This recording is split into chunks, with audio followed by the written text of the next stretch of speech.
Assalamualaikum warahmatullahi wabarakatuh. Saya Yulida dari Fakultas Usuluddin dan Dakwah, Prodi Komunikasi Penyiar Islam, Institut Ilmu Al-Quran Jakarta. Pada video kali ini, saya akan menjelaskan materi fikih yang berjudul musyarakah. Musyarakah secara bahasa, musyarakah berasal dari kata asyirkah yang berarti al-ikhtilat atau percampuran, sehingga antara masing-masing sulit dibedakan. Secara istilah, musyarakah adalah penggabungan, percampuran atau serikat. Musyarakah berarti kerjasama, kemitraan, atau dalam bahasa Inggris disebut partnership.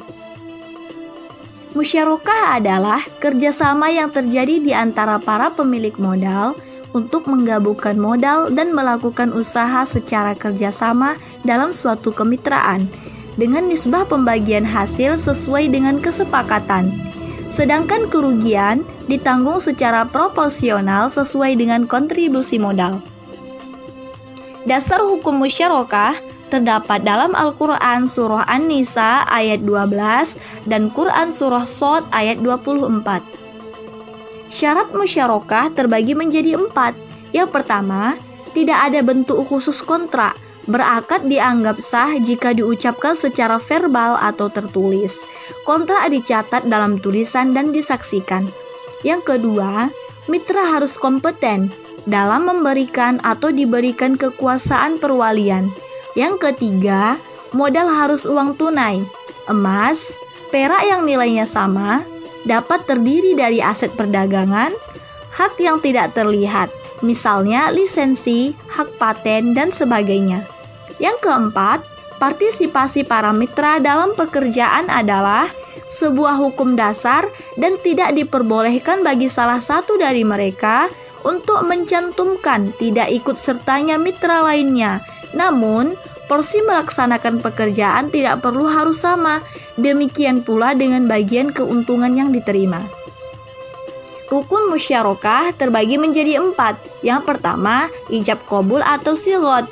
Ijab qabul atau sighot adalah adanya kesepakatan antara kedua belah pihak yang bertransaksi. Yang kedua, dua pihak yang berakad atau akidani dan memiliki kecukupan melakukan pengelolaan harta. Yang ketiga, objek akad yang disebut juga ma'qud alaih yang mencakup modal atau pekerjaan. Yang keempat, nisbah atau bagi hasil. Macam-macam musyarakah terbagi menjadi 2. Yang pertama, syirkah al-amla adalah suatu syirkah di mana 2 orang atau lebih bersama-sama memiliki suatu barang tanpa melakukan akad syirkah.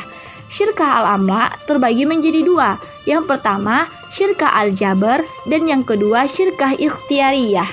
Syirkah al-jabr adalah berkumpulnya 2 orang atau lebih dalam pemilikan suatu benda secara paksa.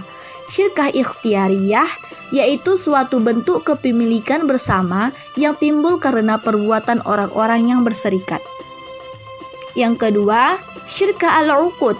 Syirkah al-uqud dianggap sebagai kemitraan yang sesungguhnya karena para pihak yang bersangkutan secara sukarela berkeinginan untuk membuat suatu perjanjian investasi bersama dan berbagi untung dan risiko.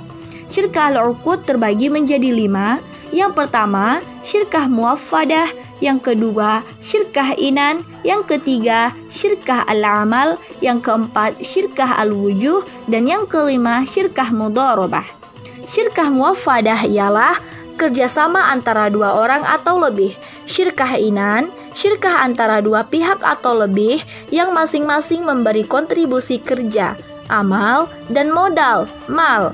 Syirkah al-amal, suatu akad kerjasama antara 2 orang atau lebih untuk suatu usaha tertentu, di mana masing-masing pihak memberikan kontribusi dana atau amal dengan kesepakatan bahwa keuntungan dan kerugian akan ditanggung bersama sesuai dengan kesepakatan. Syirkah al-wujuh merupakan kerjasama usaha antara 2 belah pihak atau lebih yang masing-masing pihak memberikan kontribusi kerja atau amal. Syirkah mudharabah menurut Imam Hanafi adalah akad syirkah dalam keuntungan. Satu pihak pemilik modal, satu pihak lagi pemilik jasa. Ketentuan-ketentuan musyarakah terbagi menjadi 6. Yang pertama, ijab kabul. Yang kedua, subjek hukum. Yang ketiga, objek akad. Yang keempat, modal. Yang kelima, kerja. Yang keenam, keuntungan dan kerugian. Berakhirnya proses musyarakah terbagi menjadi 6. Yang pertama, jika salah satu pihak membatalkannya meskipun tanpa persetujuan pihak yang lainnya. Yang kedua, salah satu pihak kehilangan kecukupan untuk bertasarruf, yaitu keahlian mengelola harta, baik karena gila ataupun karena alasan lainnya. Yang ketiga, salah satu pihak ditaruh di bawah pengampuan. Pengampuan yang dimaksud di sini baik karena boros yang terjadi pada waktu perjanjian syirkah tengah berjalan maupun sebab yang lainnya. Yang keempat, salah satu pihak meninggal dunia. Tetapi apabila anggota syirkah lebih dari 2 orang, yang batal hanyalah yang meninggal saja. Syirkah berjalan terus pada anggota yang masih hidup. Apabila ahli waris anggota yang meninggal menghendaki turut serta dalam syirkah tersebut, maka dilakukan perjanjian baru bagi ahli waris yang bersangkutan. Yang kelima, salah satu pihak jatuh bangkrut yang berakibat tidak berkuasa lagi atas harta yang menjadi saham syirkah. Yang keenam, modal para anggota syirkah lenyap sebelum dibelanjakan atas nama syirkah. Dari banyak kata dan kalimat yang saya sampaikan pada video ini, untuk itu saya secara pribadi memohon maaf sebesar-besarnya. Hanya ini yang bisa saya sampaikan. Wal akhir, assalamualaikum warahmatullahi wabarakatuh.